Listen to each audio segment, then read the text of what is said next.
Free women in ancient Rome weren't all wealthy. Most of them were poor, really poor. And if you were a poor woman without a husband or family support, you had to work. Every single day. No safety net, no welfare system, nothing. One of the most common jobs was selling bread in the streets or markets. Sounds simple, right? Just stand there and sell bread. But the reality was exhausting, competitive, and barely paid enough to survive. What I'm about to show you will change how you think about daily life in ancient Rome. Here's what most people miss. These women didn't just sell bread. They usually made it themselves. That meant waking up at 2 or 3 in the morning to start the dough. Kneading it by hand, which took serious arm strength. Letting it rise. Shaping the loaves. Getting the fire going in a clay oven or shared community oven. Baking everything before dawn. Only then could they head out to sell. And this was every single day. No days off. Because if you didn't sell, you didn't eat. Most history classes never mention women like this. Have you ever heard about the daily grind of poor working women in ancient Rome? Let me know in the comments. Because this side of Roman life is just as important as the emperors and generals everyone talks about. The morning routine started in complete darkness. These women lived in insulae, which were apartment buildings. But not nice apartments. Think cramped, poorly built, multiple families sharing one space. No running water on the upper floors, no heating, minimal furniture. Just a place to sleep between work shifts. The bread seller would wake up, immediately start working on that day's batch. No breakfast for herself yet. Business came first. The dough had to be ready. Making bread by hand is physical work. You're pushing and folding dough for a good 20 or 30 minutes per batch. Your arms get tired. Your back hurts from bending over. And you're doing this before the sun even comes up, by lamplight if you can afford the oil, or just by feel in the dark if you can't. The oven needed to reach the right temperature, which meant managing the fire carefully. Too hot and the bread burns. Too cool and it doesn't bake properly. You had to know what you were doing. Once the bread was baked, usually around dawn, it was time to head out. The woman would load up a basket, sometimes 2 baskets if she had a good baking day. Heavy baskets. You're carrying several pounds of bread through the streets of Rome. No cart, no help, just you and your arms. Then you'd walk to your usual spot. Maybe a street corner, maybe near the forum, maybe in one of the smaller neighborhood markets. Wherever you could find space and customers. Competition was fierce. Other bread sellers were everywhere. Other food vendors too. Everyone trying to attract customers, calling out, advertising their goods. You had to be loud, persistent, friendly. Standing there for hours, sometimes 8 or 10 hours, just waiting for people to buy. And the whole time you're on your feet. No chair to sit on. No shade in summer. No shelter when it rained. You just stood there with your basket, hoping to sell everything before the bread went stale. Prices were tight. Bread was a staple food, which meant it had to be affordable or people wouldn't buy it. That meant your profit margin was tiny. After you paid for flour, which wasn't cheap, and paid for firewood or oven access, you might make just enough to cover rent and maybe buy some vegetables for dinner. And that's if you sold everything. If you didn't sell out, you either ate stale bread for days or tried to sell it at a discount, cutting into your already minimal profit. If you're still watching, go ahead and hit that like button and subscribe to the channel. Because what I'm about to tell you about the afternoon and evening struggle shows just how hard these women had to fight just to survive. The afternoon was tricky. By midday, most people who needed bread had already bought it. So sales slowed down. But you couldn't leave. You had to stay in your spot because you never knew when someone might come by. Maybe they forgot to buy bread earlier. Maybe they needed extra for dinner. You had to be there just in case.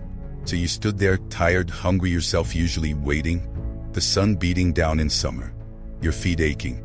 Your back sore from standing all day. But you stayed. Some days were better than others. Festival days meant more people in the streets, more potential customers. But it also meant more vendors competing for attention.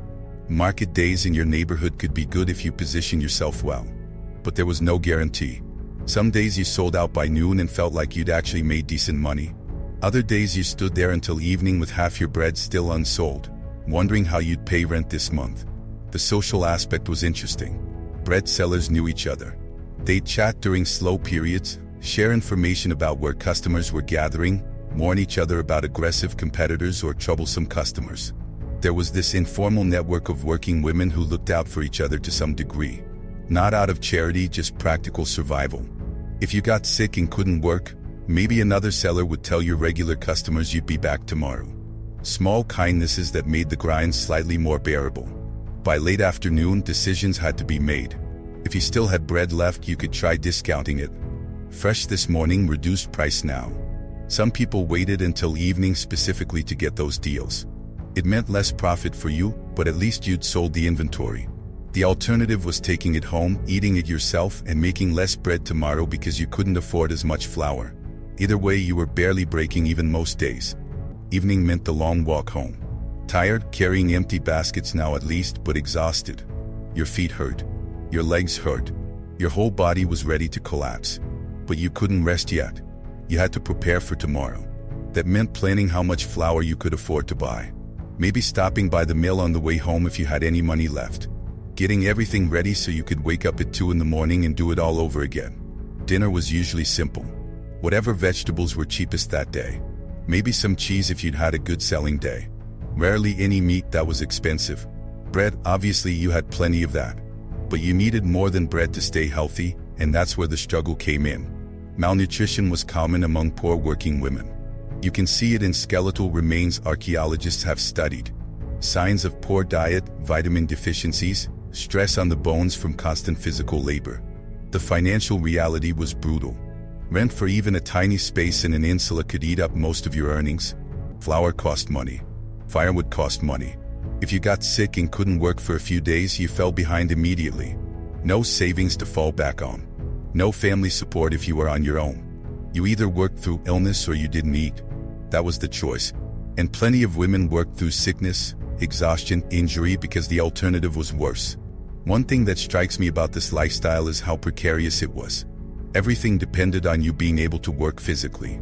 If your hands got injured and you couldn't knead dough, you were done. If your legs gave out and you couldn't stand all day, you were done. There was no disability support, no retirement, no backup plan. You worked until you physically couldn't anymore, and then you depended on charity or you starved. That was the reality for poor free women in Rome. The legal status made things complicated too. As a free woman, you had more rights than a slave, obviously. But not that many more in practical terms. You couldn't vote, couldn't hold political office, couldn't make legal contracts without a male guardian in many cases. If someone cheated you in business, good luck getting justice. If a customer harassed you while you were trying to work, you had no real recourse. You just had to deal with it and hope they'd go away. So that was life for a bread seller in ancient Rome. Wake up at 2 or 3 in the morning, make bread by hand, carry it through the streets, stand for 8 or 10 hours trying to sell it, make barely enough to cover expenses, walk home exhausted, prepare to do it all again tomorrow, every day, for years, until age or illness or injury made it impossible to continue. That's what survival looked like for poor women in one of history's greatest empires. In the next video, I'm going to show you what happened to women who turned to gladiator training. The physical conditioning, the brutal reality of the arena, and some surprising details about how they were actually treated. You won't want to miss it. Thanks for watching. If this gave you a new perspective on ancient Rome, leave a like and subscribe. There's so much more to explore about what daily life was really like for ordinary people. See you in the next one. This video is based on historical sources about daily life in ancient Rome, archaeological evidence from Pompeii and Ostia, economic records about food prices and wages, and academic research about working-class women during the 1st and 2nd centuries AD.